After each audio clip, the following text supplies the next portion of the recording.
Yeah, man. Yep. That's just how I feel. It's been a time, man. Yeah, indeed. Indeed. Listen to me stuttering before I can even speak. It's crazy to me because usually the summer is a chiller time, I feel like.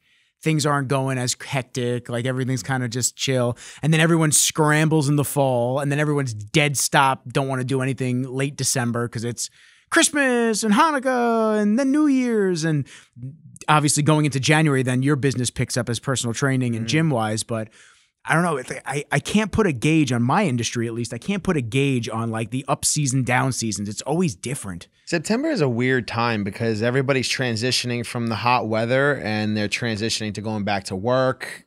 Kids to school. Kids to school. Those ugly motherfuckers back into school. Little bastards. Oh, man. God. Traffic. The traffic. The traffic is atrocious. Coming down Oakwood right over here in Huntington, man. It's horrific. It's terrible. Especially in the mornings when I used to come back from early morning gym sessions, dude. Oh, my God. You got every bus. You got everybody honking that, like, pumping the brakes. Like, guys, it's not that hard. Just merge into the turn lane and let's get it going. It's not that difficult. And it's just a very sensitive time because I don't know what the fuck happens. Maybe whatever in Mercury's in retrograde or like the fucking stars misalign. But like between this time and like between like March, everybody is depressed or sad. I don't know if it's because of the cold weather or everywhere, or you think just in the Northeast? I don't know. Well, you do a lot of traveling around the country in terms of like different fitness groups and whatnot. Do you feel that same energy from them in Texas and Florida as well, or is it mostly just a seasonal? Because there is seasonal depression. There is a thing. I think you're right. I think it's the Northeast. I think just because it gets cold, right, and it gets dark at 4:30. That's my problem. I don't mind the cold. The cold is not the problem. Yeah. Like it sucks when you go outside and it's fucking freezing, and especially renting, and I don't have a home that I can just open the back door and kick Kenji's little furry ass out. You know, I have to actually walk him around town, and that's his shit, man. He loves the cold. That's his season. So he wants to walk around and hang out and this and that. But the darkness is what gets me. Yeah. Like getting dark at 4 o'clock is the most depressing thing ever. Yeah. And I think it stems back to human nature. Like we need to be in the sun, vitamin D. We need to get our nutrients. Everybody is very happy in the summertime because it gets dark at 8 o'clock. The beaches are open. 9 o'clock on the longest day. Yeah. What is the longest? It's got to be like 9:20. Yeah. The longest day of the year. The beaches are open. Everybody's working out. Everybody's more inclined to work out because of the hot weather because you have to wear less clothes. You have to go to the pools. You have to take your shirt off. I didn't do any of that. Yeah, I didn't. I sat in a hot tub in Ireland and I went in the pool and it felt really good, but then I just never went. What was the weather like over there? Weather was very rainy. It was a little chilly, but it was always raining. Always raining, but it was still a good time. Like Seattle. Yeah, Seattle, always raining. Mad depressing because it's always raining. Yeah. I used to watch Grey's Anatomy. Team McSteamy. Anyway, I used to watch Grey's Anatomy, and when I watched Grey's Anatomy, I always watched like all like the establishing shots of the city and the hospital, and I actually used to say to myself, "Oh, I could live out there. It looks dope." And then you see what Seattle really looks like, and you go, "Oh, yeah, I'm good." Yeah, it's strong pass. Ireland, you know what really gave me headaches in Ireland was the opposite steering wheel shit and the opposite side of the road. Me and my dad are like looking, we're like, do we look this way? Do we look that way? And I'm like looking at this guy. It's just so weird to like see somebody in the right side driving. Oh yeah. I'm like, this isn't normal. Like culture shock. What the fuck is happening? And then he'll turn. I'll be like, wait, we're going to crash. Nope. Everybody's going in that lane in the traffic. That shit was so funny.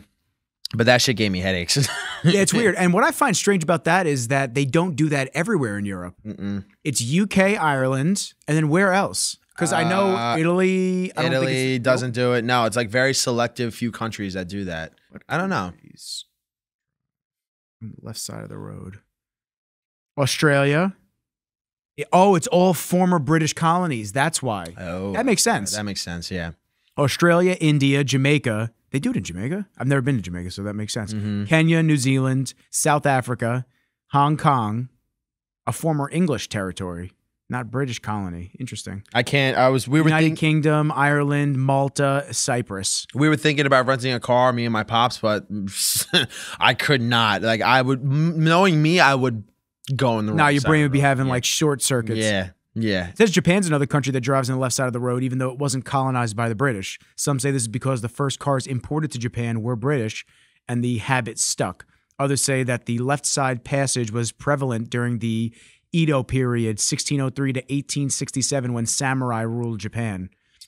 We need more samurais. We do need more samurai. We need more samurai. Yeah. The direct causation of lack of samurai and increase in bitchdom is the Who was it? Was it scale? Who was it? Was it Alexander the Great? Who was like 25 fucking years old and he just like conquered the world? Like what the fuck was his name? Bro, I'm having panic attacks at 29. What's going on? Alexander the Great was a king of the ancient Greek kingdom of Macedon. He succeeded his father. What was he famous for? He created a vast empire that stretched from Macedonia to Egypt and from Greece to part of India. Yeah, so this motherfucker said, I'm taking over the world and I'm changing history. And I don't know how old he was, but... How old was Attila the Hun? That too. And like it's crazy because even if you think of samurais, like they're fucking warriors, dude. Like they will go to war. Like they don't give a fuck. Like they will do everything that they can to make shit happen and to train and to get to that level of prowess that they were at. That's all they knew. That's what they knew. They knew to spread their seeds, spread their colonies, and that was the guaranteed way to keep things going in a forward motion for their civilization. Yeah. Nowadays, we're so domesticated in life that, it's so crazy when you start to think about bills and life now, what we deal with on a daily basis, where we just pay to exist. Everything, people make jokes all the time. My frontal lobe fully developed now, and now I'm stressing out about how life doesn't really make any sense, and we're all just paying working jobs to pay for things and just exist on this planet. It's like, once you start really breaking things down, you're kind of like, yeah, it's kind of fucking weird. But then they had purpose. They had a reason to do things, but they didn't have to just like pay to exist. Does that make sense? I think what you just said is a great analogy around that too, purpose. A lot of us are doing things that we are not fulfilled by. Right? Me and you are fulfilled by our careers, by what we do, because you are able to create. I'm able to create. When your purpose is also your job, because sometimes people have a purpose and then it's not their job. It may not be their job. It may not be the thing that pays their bills, but it's still going to give you alignment. It's still going to give you energy to put into that stuff. So if you're able to create, if you're able to do what you love and put passion into it, instead of just going to a fucking desk job or going to a place where you're going to push numbers or just be a laborer all day, then I think that'll be more fulfilling, because you clock in and you think, yeah, like you're just a cog in the system. You're just a cog in a whole system that you have to just pay for and just deal with and then retire. And then that's really it. But I put it on my story yesterday, 'cause every time I renew the gym, every time I upgrade the gym, I have like a revelation. Like I enjoy creating. I enjoy giving into my people. And also it's for myself. It's like the fact that I could spend $5,000, $10,000 on equipment and not stress about it. It's like, cool. Like I'm able to provide to myself, to my people, to my business, and I'm able to create more things. Like, all right, I have my belt squat. Now I'm going to turn it into a whole fucking rig. I could put attachments. I could do pull-ups. We could bench. We could squat. And we could do the belt squat. We can march when it's cold outside. I don't have to tell my people, hey, we got to go outside and squat. No, you can do it inside now too. So now I have 4 fucking really good squat racks in my gym, an 800 square foot spot. Like, I'm proud of that. I'm proud that I'm able to turn like a little fucking box into a training ground facility, yeah. Animals, yeah. So, but that's what keeps me going, as it keeps you going, because you have your your studios, your photography, your videography. You're able to create. Mm-hmm. I think if you're a person, a man, and you're not able to create, then you kind of lose purpose. You kind of lose fulfillment. I'll tell you what, when I first started doing all of this, I felt that purpose, and that it's not that I don't feel it today. I think, unfortunately, in my career and a lot of others, what happens is you wind up succumbing to the business side of things. And the creation side that you had so much fun with, especially in the beginning of sharpening your tools and trying new things and this and that, Now it's, oh, well, rent has to be made and this and that. Is that the little bug that was flying over your face?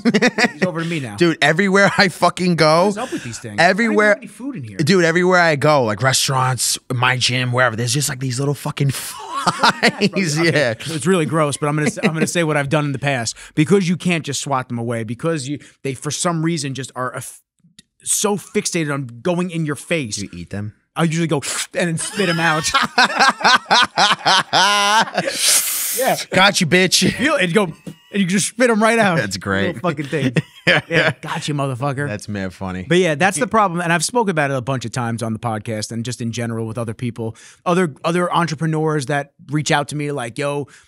I have a bunch actually that say, yo, I just want to do what you're doing. You're following your dream. You're doing your thing and this and that. And I think that everybody should at some point be the maker of their destiny, be the maker of their company and push in the direction that they feel. Because when you have that job, it used to be that you had security. So back, let's say 40 years ago, if I had a job and I put my time in and I was there and I was a great associate and everybody loved me and the feedback was well received from everybody at the company that I was an asset and I was somebody that delivered a lot of value there, I could stick around for 40, 50, 60 years, get my retirement pension, they'd match all these things, healthcare, and I'd be set. It is not the same anymore. And there is no such thing as job security. You see all of these mass layoffs at all these different sectors. People that have been with the company for X amount of years, tons of years, they unfortunately believe that they're the safest ones at the company. And a lot of times they're not. You're going to get chopped off the block so this way they can have somebody come in and do it for a third of the cost. Yep. And unfortunately, that's just capitalism in that aspect and part of that monopolist gain. So you have to understand that at one point, that thought process, just like buying a home when you were 21 years old, made sense. Times have changed. Now that's unfucking heard of. Oh, it's unheard of. Times have changed. Yeah. Whether you want to say for the worse, which I think in a lot of ways they have changed for the worse, or for the better. I think there's a lot of benefits to what's going on in terms of like the world. There's a lot more entrepreneurs. There's a lot more people doing their own thing and realizing, I'm able to connect with small businesses and bring really high production quality that they would have had to have paid 50, 60, 100 grand for 20 years ago.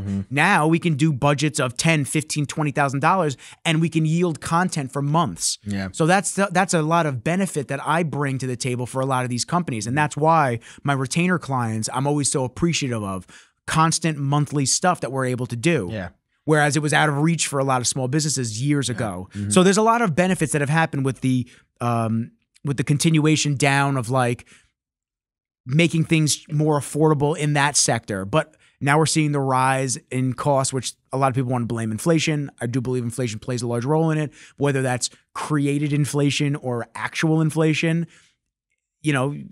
I'm not an economist, so I can't really say. I don't know that side of the coin. People like when we debate politics or debate, economics and whatnot. I'm not a proficient debater in that. Yeah. So I can only give what I see, what I analyze, what I feel like is going on, and then that's my 2 cents. And somebody may say, "No, fuck your 2 cents, you're wrong." Okay, what am I supposed to say? And what's funny is that the debate is tonight. Oh, it is. Yeah, the presidential debate's tonight. So. Yeah, that's gonna be interesting to watch. Funny. Yeah. Yeah. I won't go into that. No. We're fuck fucking that. these people, man. Fuck that. No, So no matter what you say, they'll have something to say back. So it's just like I'm exhausted by them. Fuck that. So honestly, my I didn't really get to understand really like finances or life, money or anything until I opened the gym. And I always tried to get jobs because that's what my parents said. That's what people say. You have to get a job. Be a good worker. Take the civil service test. Study. Do all this shit. And between like 18 and 25, I had no fucking idea what to do because no matter what way I turned, it just wasn't right. One of my waitering jobs, my ex-girlfriend cheated on me with the fucking manager. So there's that. And then another fucking job, like, you're not showing us energy. You're not showing us passion. I go, I fucking do everything in this fucking place. I do every single job that you need me to do. I show up on time. I work here full time. This is my only income. And I know that. I know that you guys could just be like, okay, bye, Tom. See you later. And that's what they did because they saw that I just didn't give a shit anymore because I didn't like that I wasn't appreciated for my work and my time. So also, with everything that was happening over the past 4 years, there are times where I got into a union job, I got into certain departments of New York City, and I could have gotten a career and I could have stayed here and lived comfortably. Unfortunately, there were certain demands that I had to meet, and I didn't want to do that. There were certain things, whether it was political or whatever the fuck it was, medical procedures, whatever, vaccines, I didn't want to do. Respectfully, that is my opinion, and I didn't want to do it. And I looked at it, and I'm like, you know what? It's not for me because it goes against my morals and my values and what I believe in. Good for you. So then instead, I said, fuck it. I said, fuck it. And I opened up my gym. I found the spot next to the burger joint, and then I started to progress. But it wasn't money. It wasn't like trying to prove anything. Well, it was to prove people wrong, but it wasn't like to, make all this money and like get clout and all this shit. No, it's because I realized that a part of me was like, all right, if I don't do this, then what am I going to do? There's no job security. It costs God knows how much money to get a fucking degree, and you're probably not even going to make money in that field that you're going, unless it's a trade or unless it's something that you really learn. I'm a key example. I regret my diploma.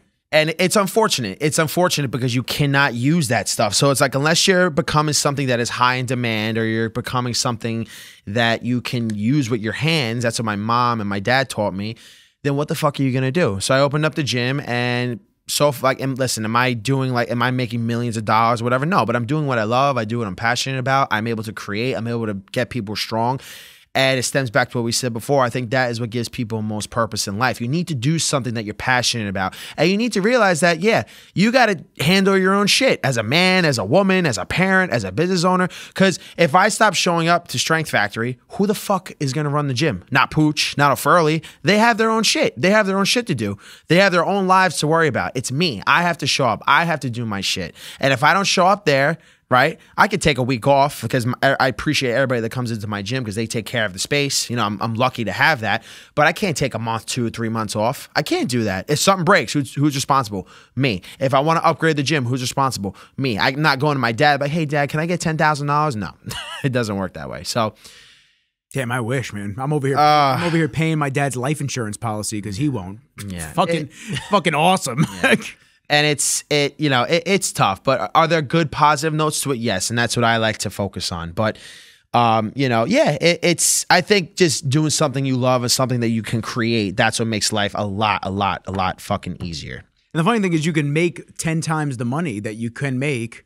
Theoretically, it's infinite. The amount of money that you can make on your own is infinite. When you work at a company, when you work for the city, you're capped.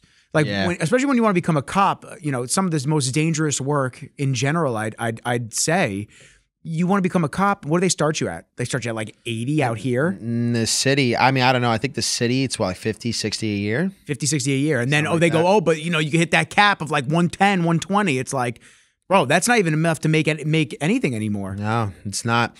And, I was an EMT, dude. I was an EMT for 6 months. I was a basic EMT just doing transport, but it was like, God forbid somebody goes into cardiac arrest, I have to do CPR. I have to save their life, For however long it takes you to get to the hospital. However long it takes me. Like, you deal with psych patients, you deal with mentally too, medically unstable people that if, God forbid, they're having a heart attack, you have to try to save their life. And I'm only getting paid $15 an hour, bro. Yeah.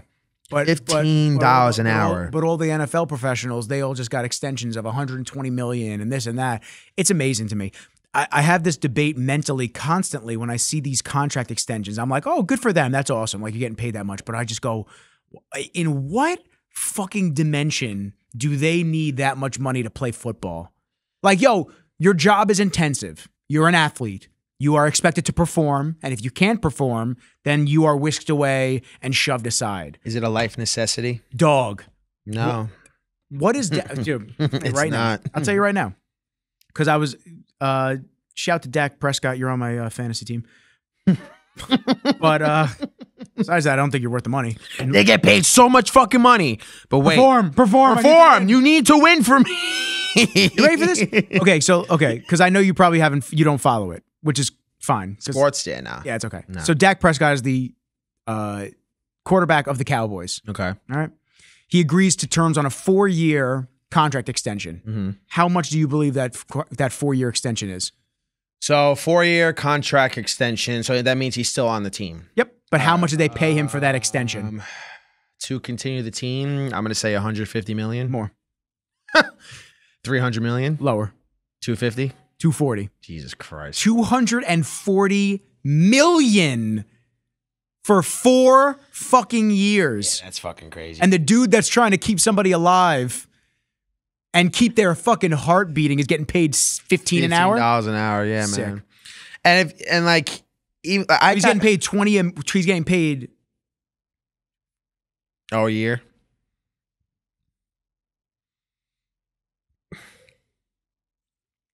Why is this fucking thing not working? The beta fucking software. Whatever. It's a lot. It's a lot. It's a lot of money. It's a lot. Y'all get it.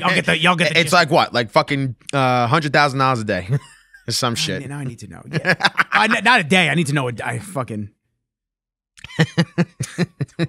Don't you do this to me, Ricky Bobby? It's getting paid $60 million a year. Yeah, it's crazy. I had a debate with one guy. This is back like fucking 8 years ago on Instagram. I posted something about football because like sports are distractions, bro. I don't care how passionate you are about sports. I like playing sports. They're fun.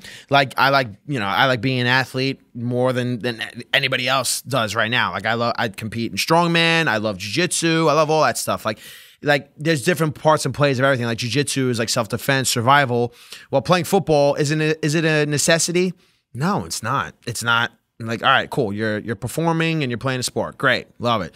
One guy got so fucking offensive to me. Offended.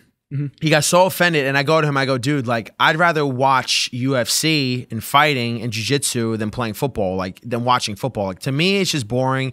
It's a distraction. And it's like, all right, cool. You're into football. You're into going to a bar and drinking beer all fucking day and getting belligerent and fighting people over it. No, my team's better. Well, what if this guy did this? What if this guy did that? Fucking fighting and shit, all that stuff. Like, is it worth it? No. So, but that like you ever see like the videos of like the rats or like the reels, like where people are depressed? It's like all gloomy, black and white, and they're all just staring at a screen. Yep. With drool hanging out of their fucking mouth. And like, that's how I see it sometimes. And like, you know, are people going to agree with me? No. But to me, like, I just don't. I think there's a lot of things that are distractions in front of us. Hollywood is definitely one of them. They push the narratives that they want, whatever it is. It's gross how they do shit like that. Football's the same thing, man. Yeah. Football's the same thing.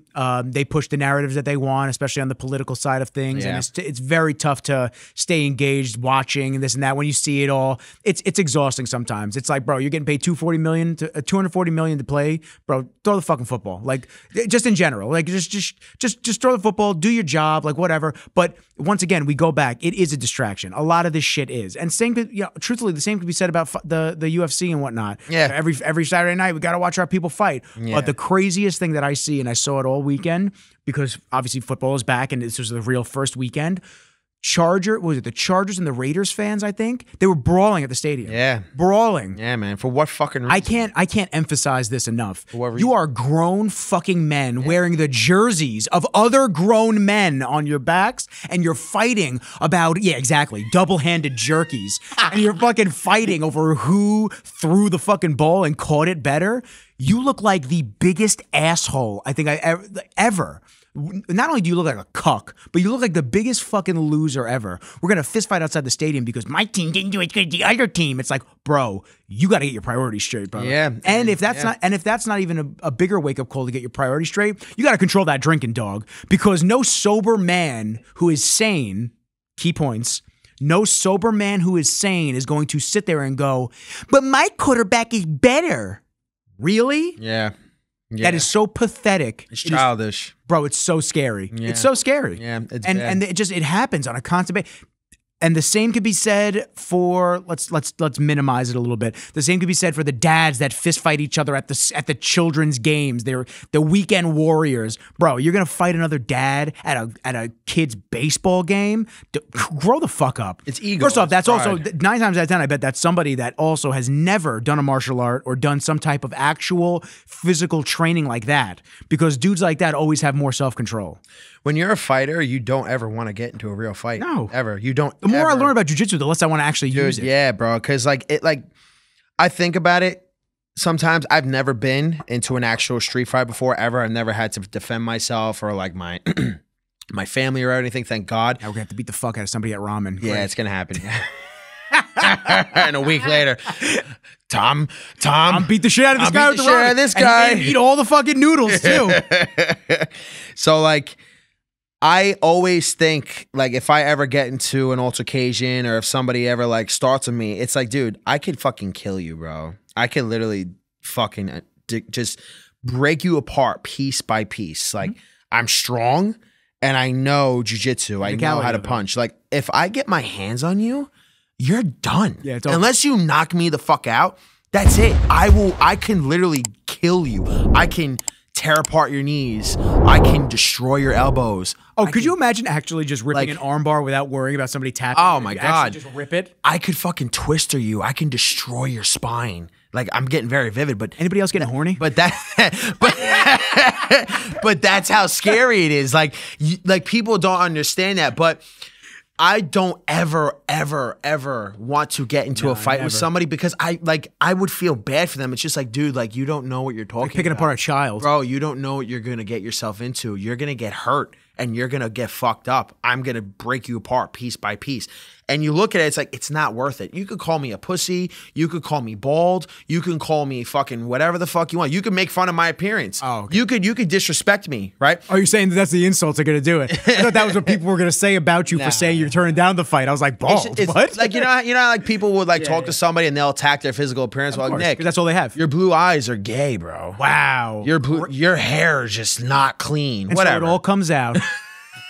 Your hoodie is just John Deere. That's a stupid hoodie. Well, right when I get my purple belt, it's on. So we got time. So I'm gonna sit here and shut up. Like stupid shit like that. You know, they'll just try to bust your chops. They'll try to poke at you. It's not worth it. And most of these guys that we're talking about, these brawlers, these dads, they don't know what the fuck they're doing. I used to have that when I used to go out with one of my exes. Oh, and I cut you off right. You would say something. I didn't mean to. But no, it's okay. Yeah, dudes would constantly try to like. They'd walk in, they'd stare at her, then they'd look at me, and I'm just like, bro, I don't know what you think you're doing, but like, this isn't gonna like start me to come over there and fight you, and you're gonna beat me, and she's gonna leave with you. You're gonna white knight me. Oh my God. You're confident though. Get the fuck out of here. You're a confident. Like, go somewhere else, bro. Go get a pizza. Go somewhere else. You're a confident, secure man at that point. That's good. And a lot of these men, a lot of these guys would benefit from training in a martial art because then they would realize that they ain't shit at all. And you're like, oh wow, I was gonna fuck that. I was gonna try to fuck with that guy at the game or at my kid's game, and I'm going in and some nerd, some like 140 pound Mikey Musumeci, fucking some like skinny dude that smokes pot is fucking destroying me right now. You like a lawn chair. It's crazy. You look at these kids too, these fucking 15-year-old kids that do jiu-jitsu, and they're looking at these guys like, oh my God, this guy, I'm gonna have fun with him. Oh yeah, you know what I mean? This is great. So yeah, it's crazy. It's nuts. It's belligerent. Well, and you look at the turnover rate, especially in jiu-jitsu. I've seen so many people cycle out that I thought were going to stay, and you watch it, and you're just like, wow, they really just can't hang. It's hard shit, man. They just can't hang. Dude, I see the same shit, like the turnover of my gym. Like, I'll get into it. Like, the turnover rate is like, what is it? What is that again? That's just like people starting, and then they decide to quit. Whether it be because of... I would say let's take the finances out of it, because most of the time I would say that the finances don't have that much of a impending value on their turnover. I would say it's more so just like the hard work effect, especially in jiu-jitsu as well, getting to the next, realizing like once you go from white to blue, like, oh, it's like 2 to 3 years to get to purple now. And after that, it's another, people just, they don't want to keep getting their ass kicked entirely through and through. And to me, it's like every time I get my ass kicked, I learn. I'm learning more and more, and I'm getting better and better. I'm able to move a little bit nicer, and I'm just able to like see things. Like, dude, I was fucking with a bunch of the guys last night, like just a couple of like the guys that are my skill and lower. I was toying around with them. I wasn't really giving it a ton, but then I went against my buddy Schneer, who's a purple belt, weighs maybe 30 pounds lighter than me, 20, 30 pounds lighter than me. Excuse me. Yeah, burp away, baby. It's all right. I don't right in the mic. And he's super technical, dude. And it's just, you got to watch him. Like, every time he grabs my leg to do like a heel hook, I grab the back of his neck and I pull it into his like stomach. And then he lets go of my leg and then I let go of his head. And then we'll go back and forth. And then he got me in he tried getting me in a baseball bat choke. And then he got me in almost like a cross collar where he elevated me with butterfly hooks. And I held on for like as long as I could. I was like, oh, he's got the choke. And then he moved just the right way and he got got me. And I was like, oh, there it is. And I tapped and I was like, fuck, bro. And we're laughing and whatever. That's good. But you start to realize that certain people can't handle that. They can't handle the fact that a kid that's 30 pounds lighter than them just fucking choked them out and you had to tap. Yeah. Listen, sometimes you really have to suppress your male psyche and ego, and you're just like, bro, it's not that serious. Yeah. And the turnover rate of my gym, it's very like wishy-washy because people don't understand like that my gym is not a boutique gym. It's not like easy shit. Like I am adamant about making it difficult because that's how you're really going to change. That's how you're really going to benefit from it. Like if I had you do fucking boot camp, regular boot camp shit, you're not going to progress. You're not going to train. And I have multiple people that come to me and like, I need to step it up. Like I'm looking for more. I'm looking for more out of training and I want to get better. I'm like, okay, well, what do you do in your other gyms? And they tell me the stuff that they do. And I'm like, they're kind of limiting you at a sense. I don't know if it's because of money or like a liability thing, but like they're limiting what you are not progressing in. So my turnover rate is interesting because people, once they come in, they realize that it's training, it's work. And with dudes especially, like I would love if I could get like 30, 40 like animals in there, but they have too much of an ego. They go to the regular gyms like, oh, I know what I'm doing. I know I don't need to go to Tom. Or, all right, I do CrossFit. All right, well, you know, this just works for me. This is what's happening. You know, I'm not getting stronger. I'm plateaued. But you know what? I need to keep doing this because I already know what the fuck I'm doing. But if these guys would literally just be like, all right, if I can just put my energy and my trust into Tom and that he'll guide me right, that's all it is too. It's giving trust and giving faith that this person is going to lead you right. Whether you're an athlete, you're an old person, you want to lose weight, you have to give faith into that person or that coach that's going to guide you right. Like Matt Sarah, the main coach at Sarah? I mean, he is. He coaches a lot of the morning classes that are gi. He teaches the mixed class on Saturday morning. So he's your main coach. He's your professor. I mean, he's the guy. And I didn't realize how big of a deal he is. He was like the first black belt from the Gracies in the States. Henzo's, yeah. Mm-hmm. He's like the guy. Mm-hmm. So, I mean, he's like official. Yeah, it's a big deal. Yeah. So, but that's your coach. Yeah. Right? That's your professor. Yeah, I have like Gary, who I think you were the one who competed against him. Yeah. Gary, who was a Danaher guy, he really good, really Gary's good, yeah. We call him Psycho Gary. Yeah, when we have gym drop-ins and they want to like, oh, we tap somebody out at Sarah's, they go, all right, Psycho Gary. Yeah, and he goes over there and he just does fucking crazy shit. That's the mat enforcer. Yeah, you know, he's awesome. Yeah, so he teaches the comp class. But then I also have a couple of other guys like Anthony Palestino. He does a lot of the no-gi stuff. Joe, his nickname is Slim. He's one of the competition black belts. He does Thursday night no-gi, but Matt is the head figure at the gym. But you have multiple guys that you put your trust and your faith into, right? Yeah. So now you putting your trust and your faith and your energy into them, you elevate, right? You learn different techniques, you get stronger, and you learn how to do jiu-jitsu better, right?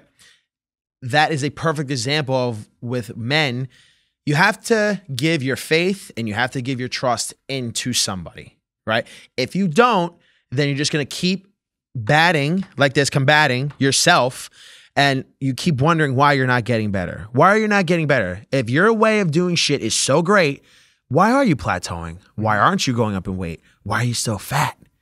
Why are you still a little fucking bitch? Because you're not giving faith into somebody helping you. That's what the world does. That's what I do. Well, solo, you look at the situation that you got yourself in, and it's nothing to be upset about. No. It's nothing to sulk about. We all have issues in life. I was super heavy when I was younger. I got fit, then I got heavier again, then I got fit again. You know, you just have to understand that. And every single time that I did my journey, I had somebody that helped me. The first time that I had somebody that helped me was a chiropractor that taught me about macros when I was in high school. Then I walked the track a bunch. I played handball. That was that. Then my second one was, even though he was a fucking asshole, he was my coach who got me down to 150. Yeah. You know, whether it was healthy or not, that's hearsay, but that was him. You got better. Exactly. Then the doctor, James, that's my guy, mad scientist down in Florida. He was my next person. Then after that, you helped me start shit off after COVID. Yeah. Then it was Evan and Taylor over at OG. Then it's you again now. And then it's everybody at Sarah's. So I've always aligned myself with people that I knew could help me. Yeah. And you're doing it right, man. You did it right. And this is why you are where you're at today. And, you know, in my gym, you know, I wish if guys are listening to this, I wish they would come down and train because it's hard shit, but it's how you get strong. And I just find so much satisfaction in just seeing what people can fucking do. Like, it's incredible just like seeing an everyday person come in and just lose weight and just transform, or even like a professional guy, coach, whatever the fuck, come in and just elevate. Like it's very interesting to see like an athlete or a guy who does CrossFit or their own shit and they've never done like what we do before, and they try to pick up like a 200-pound sandbag and they can't do it. And then I literally just cold go up and just do it myself, and they're like, holy shit. But then they keep coming back like, all right, this is the stuff. This is what's going to help me elevate. Because if you're plateaued and you're not doing what you want, then what the fuck is the point? Plateaus are easy, man. The human body is the master of homeostasis and keeping things equilibrium and just like everything even. So like you start progressing, but you start to almost hit that plateau very quickly if you don't switch things up. That's why like people that are trying to lose weight, you keep running, you run a mile, then you run 2 miles, then you run 3 miles, then all of a sudden you're doing hours and hours of cardio, but your body's not moving anymore in terms of like weight loss. That's because your body has just stopped. It's plateaued. It's right where it needs to stay, right there, to keep the balance of your eating schedule and your workout schedule. That's why interval training, that's why mixing in weight training, that's why mixing in other modalities help keep the body guessing where it needs to be. And also that's why high carb days, low carb days for an eternity have always been helpful. Yeah. And it's getting away from the law of accommodation. So the law of accommodation is a principle in strength training that states that the body's response to a stimulus decreases over time if the stimulus is repeated too often. You do burpees every fucking day. Your body's going to get used to it. You run every day. Your body's going to get used to it. You start to plateau because your body responds to stimulus and stress. The human body is so fucking resilient, bro. Like the fact that I do my shit every day and I'm still getting stronger. Like I hit 2 PRs this morning. It's insane and incredible to see. I hit double 132-pound kettlebell clean. Crazy. And I did a 5.5 plate, 5 plates and a 25 landmine clean. I show people your landmine shit all the time. Like, I can't even believe how fucking strong this dude is. It's crazy. It's good though. Like that's what keeps me going, man. And like that, like just increasing my training stimulus is something that I knew that I had to. Something I know I always have to fucking do. Like even today, I'm thinking, I'm like, you know what? Like sometimes you get comfortable. I get comfortable. It happens. Like even like lately, like what do I clean the landmine? 5 plates. What do I double clean on kettlebells?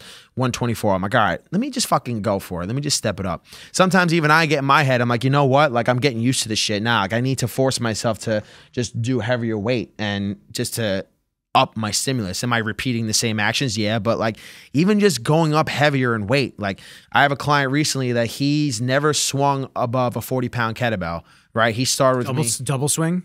2-hand swing, yeah. And he started with me, 3-4 weeks ago, and he now swings 200 pounds. I love that. Right? Because he told me he hated kettlebells. Like he didn't really think they did anything. I was like, oh, baby boy, you better find out. Welcome to the show. You better find out. And he was like, I never thought I would be able to do that. I'm like, yeah, you just need to increase your training stimulus. You just need to lift heavier. Like you're hitting your plateau because you're not going heavy enough. That's really it. It's simple. And the same thing applies to life. Like if you plateau in life, like you need to switch it up. You need to figure out a way to increase your efficiency in your business, in your job, right? If you go and travel and get a new certification, you'll get paid more in your job, in your field. If you, like me, like I just bought my new rig, my new rack. I want people to be able to perform better in the gym. I don't want to have to tell Pooch and the guys like, all right, you guys are going to barbell squat, but then the girl's like, oh, well, I only have one fucking squat rack. Oh, you guys are on the belt. But then they look at me like, oh, you know, I kind of want a barbell squat too. So I'm like, So now I fixed that problem. All right, I bought a rig where it's the belt squat and it's a squat rack at the same time. So now in the wintertime when it gets cold, instead of like sending people outside to die in the fucking winter tundra, they can just stay in the heated gym and they can squat. That is one of the... I can't believe he just lied on camera. He doesn't heat the gym. The fuck is he talking about? I heat the gym? Yes, I do. He keeps it hot in the summer and he keeps it cold in the winter. Nah, you're bugging. He wants you to be in the elements. I want you to talk to all of my clients, every single one of them. When they watch this, I'm going to have them message you like, you're full of shit. That AC he puts the heater on. That AC in the window has never been used. Oh, I love the heat. The heat is great. I will never put on the AC. Fuck that. Fuck that. That's just for decoration. That's a Jamal thing. He wears like 2 hoodies and he'll train. Oh, yeah, dude. I love to sweat. Hell yeah. He'll walk around in the summer with 2 hoodies on. Hell yeah. Well, no, what? Oh, yeah, he don't give a fuck. Nah, walking around, that's crazy. No, he'll walk around. Yeah. No. Yeah, nah, Jamal, you bugging. Nah, he's built different. He's built different. Well, if you're working out, I would get it. But just like walking around. Walk around. Yeah, nah, it's Yeah, well, he's different. He's that's different. crazy. He's different. He's built different. All right, real quick, because it's 2:10, we got to get ramen, and I wanted to get, how was Ireland?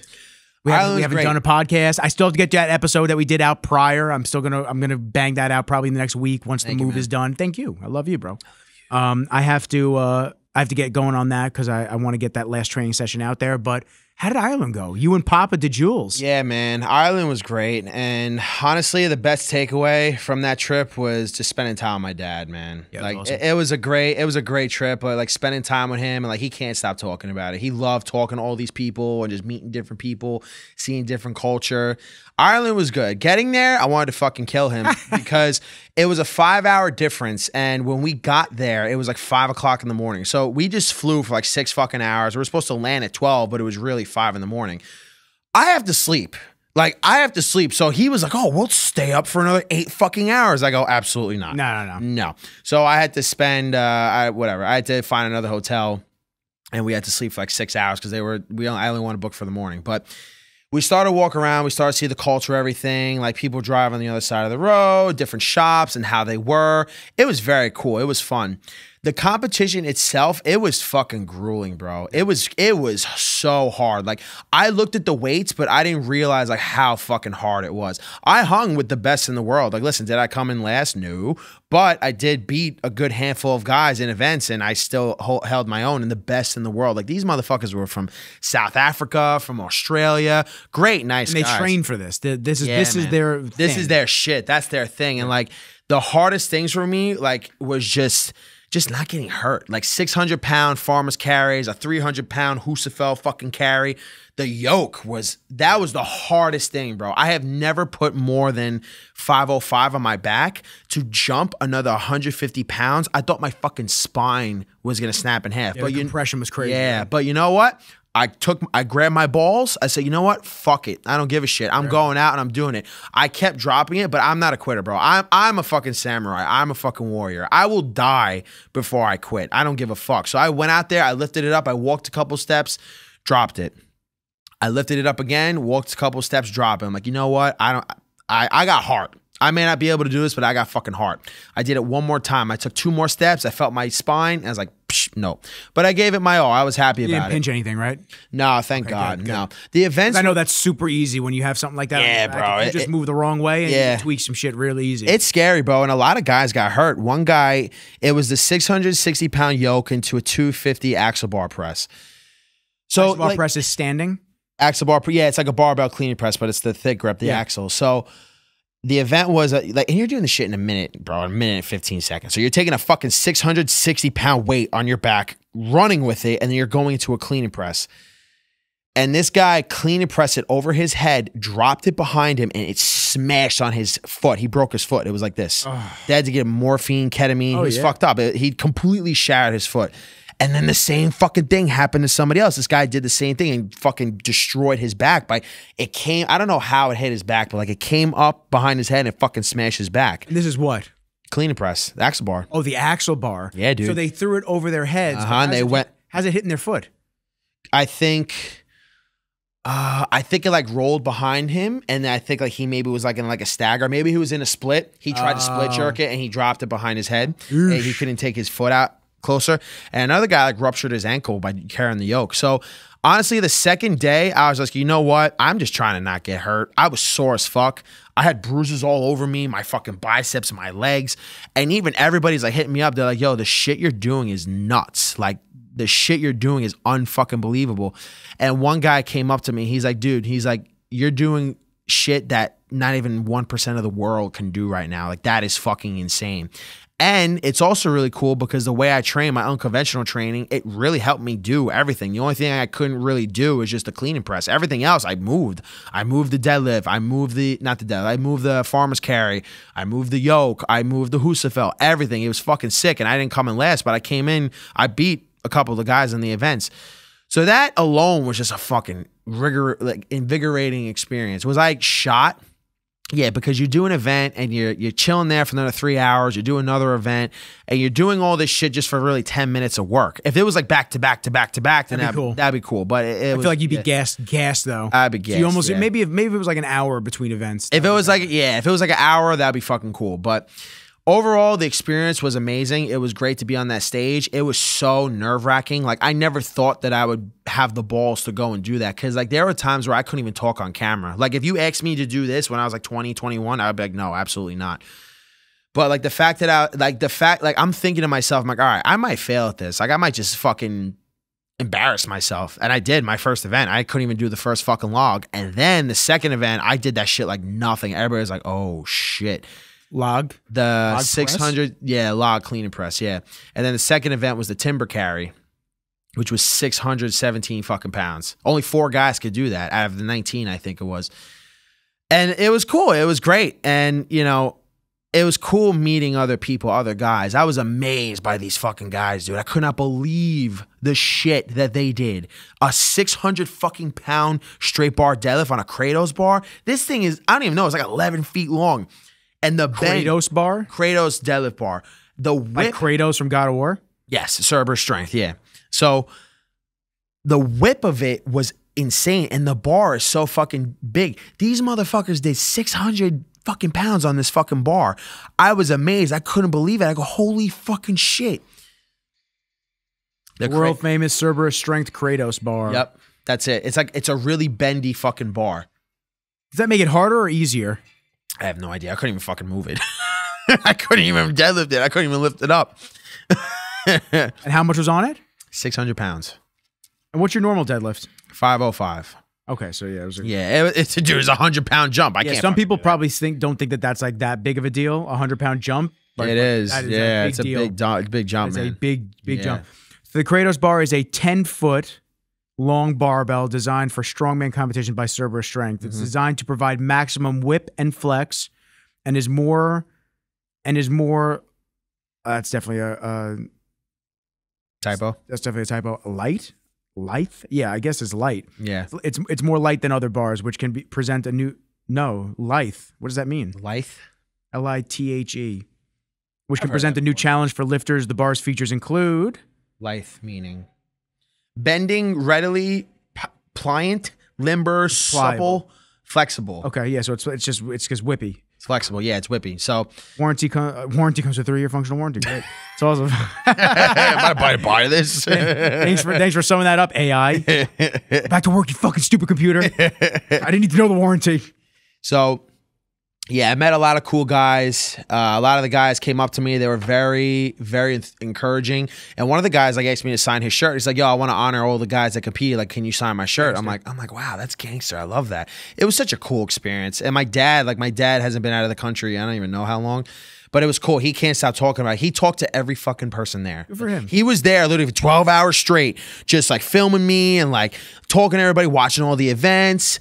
And like, proud. He's excited. Yeah, I love my dad, bro. He really, like, one of my friends say he's like my #1 fan. He really is. Like, he like, me and him like bicker, but he really is. Like, he's parent you bicker with. Whatever. I bicker with Karen all the time, but she's my #1. Like, I could just see him like film me. He's like, "I created you. You're my son." Like, it's cool. It was a good time. That was the biggest takeaway, man. Just spending time with my pops, going to a different country, doing hard fucking shit. And I came back invigorated. I cut my shirt. My competitor shirt, I hung it up on the wall, and it has my last name, and that's my trophy. Dope. That's my trophy, is that I put it on the wall. Experience next to all my other medals, and on to the next. So now, let me ask you this. What's the next process? Are you going to do another strongman event? You know what, man?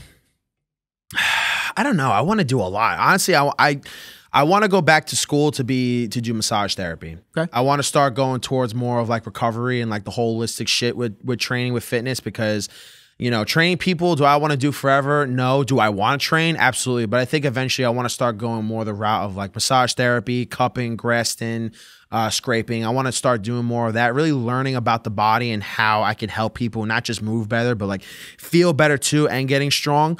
So that's an idea that I have. I want to build my business. I want to get more people, just start to build more, get more, you know, support, more notoriety in that. Space closer to Nick. That too, expanding. I'll keep praying for it. That too, expanding. Do I want to compete still too? Yeah.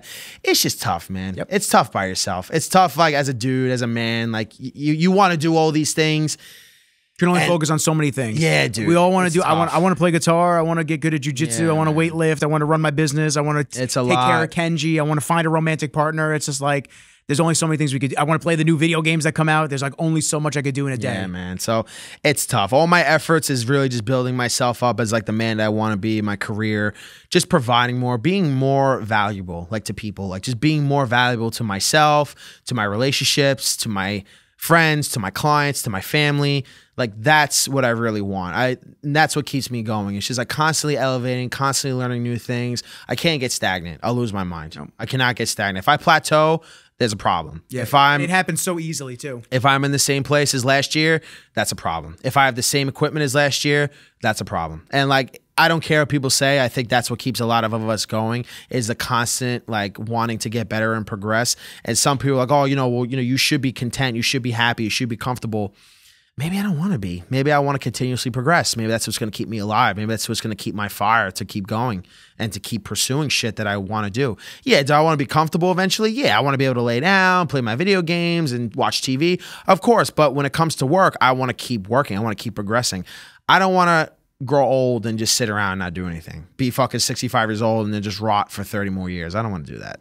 I want to continue. At this rate, none of us are going to be able to afford that anyway, so we're going to have to keep working until we're like 110. You're right. Keep working till we're 110. Even if we die at 90, we still got to work till 110. What was this saying? Somebody told me this. It was something about debt. I think the man in the most debt wins, because when you die, it goes away. Yeah. Or it passes to your children, so you got to be careful about that. That's true. Put everything in trust, yeah, everybody. True. Put everything in trust so everyone can't access it. That's what I'm on the process of doing. Putting everything out of my name, put everything into a trust. It's the smart way to do it, man. You get married, everything. That is true. You're right. It does pass on. Nothing is in my name now. Hey, what? I don't think I can make any money. What are you talking about? What? I bought $9,000 worth of lenses. I don't even know where that money came from. Money doesn't actually exist. What are you talking about? Are we even like here? Is this even happening? This is I think we're already dead. We're just replaying everything that we've done in our lives. Is this a simulation? Probably. Are we in like a bubble and like aliens are just looking at us? I'll tell you what, if this is a simulation, knock my hardness level down. Just like make it a little easier. Just a little bit. Give me invisibility. I feel like I'm on legendary on Halo right now. Drop it to heroic. I'm cool with heroic, right? Just give me some fucking time, for Christ's sake. Like one thing after the other. Kenji threw up all over my bed the other day. I was like, I had to shoot for 7 hours. I'm like, Jesus, can I just get one fucking day? But hey, I'm happy to be here. Happy to be here, baby. Happy to be here. And guess what? It's 2:22, so we have to go get ramen. Yeah, we're getting food. On that note, plug yourself as usual. Pause. No Diddy. Not on camera. I do really appreciate Nick, because like him giving me and everybody else a platform to really talk like about our thoughts and like what we're creating and what we're doing is amazing. And the fact that he takes videos for me, he takes incredible pictures of me. I really do appreciate him. And it's just really like really giving back to people by him giving us a platform to like talk about our ideas, our thoughts, our concerns with our life and our plans. So shout out to Nick for really doing this for a lot of us. It really is appreciated by me and everybody else that does it. I appreciate you, bro, for real. Yeah. And I want to do more of like the more relaxed ones too. We're not sitting at the desk. Once I get settled into the new apartment, even next week, maybe me, you, Pooch, me, you, Jamal, we all sit down, we hang out, have a little fucking apartment cast, and just set the lights up in there, and just little microphone stands that we could just hang out and just chop it up. I think those are important too, to just like have those relaxed ones where it's not, even though this was very relaxed, but it's not so much like sitting across the table from each other like, oh my God, we're so serious. I think those are like really good ones too. Yeah. But I just want to hang out with my friends, do cool shit, hang out, have fun. That's it. You know, just keep putting things out there. Eventually it sticks for all of us. And you know, that's something that when I link up with these supplement companies, when I was working with Rain, when I was working with all these different brands, you know, the big thing for me is my first line to kind of attack is I'm tasked with shooting content for this brand or doing XYZ. How can I incorporate the people that I like and I love into that? Like, how can I get them involved? How can I get you involved with AN, with Rain? Same thing with Taylor too. Like all these people, I try to just spread it out where I can. And if someone's not interested, you're not interested. It's cool. I'm not offended by it. I just want to give the opportunity before we give somebody that I don't even know the opportunity. That's it. I'd rather just keep my people growing. And listen, if you do a bunch of shoots and it yields a bunch of content and then that leads into other brand deals or it leads into more notoriety on social, whatever it may be. You're the it's man. Like we all start, I appreciate you, man. You're the man too. And you helped me with training and you helped me with just being a friend. And now moving this week, I'm putting that fucking strongman to the test, man. But now he's also going to be testing his geometrical skills too and being able to like flip things. And I can't do math, man. I can't do equations. We might be fucked on that. That hallway is narrow, son. We are going to be fucked on that shit. But I appreciate you. Let's go get ramen. This is like a sort of episode of Becoming Men Again, as usual. Every time I get to sit down with Tom, I appreciate him.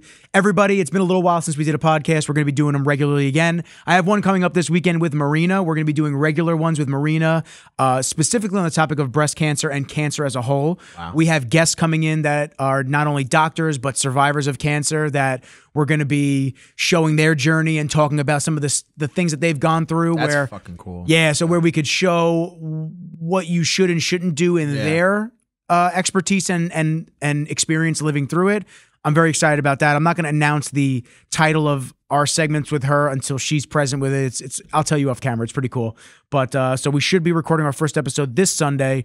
And after that, at least a minimum of one a month, we're going to be actually working at bringing Marina's image more publicly as an expert of mastectomy and treatments post mastectomy with cording or axillary web syndrome is what it's actually technically called. So we've got a lot coming up in that field as well. Like, share, subscribe. It's the only way that I can grow the channel and continue doing all of this. I don't get paid to do this. This is all fun. I like to bring really good information and really amazing humans to the forefront. So if you can just keep sharing, liking the posts, liking the actual episodes, it helps me grow. On that note, we're going to get ramen. So I appreciate everybody for fucking with us. But for now, peace. Peace.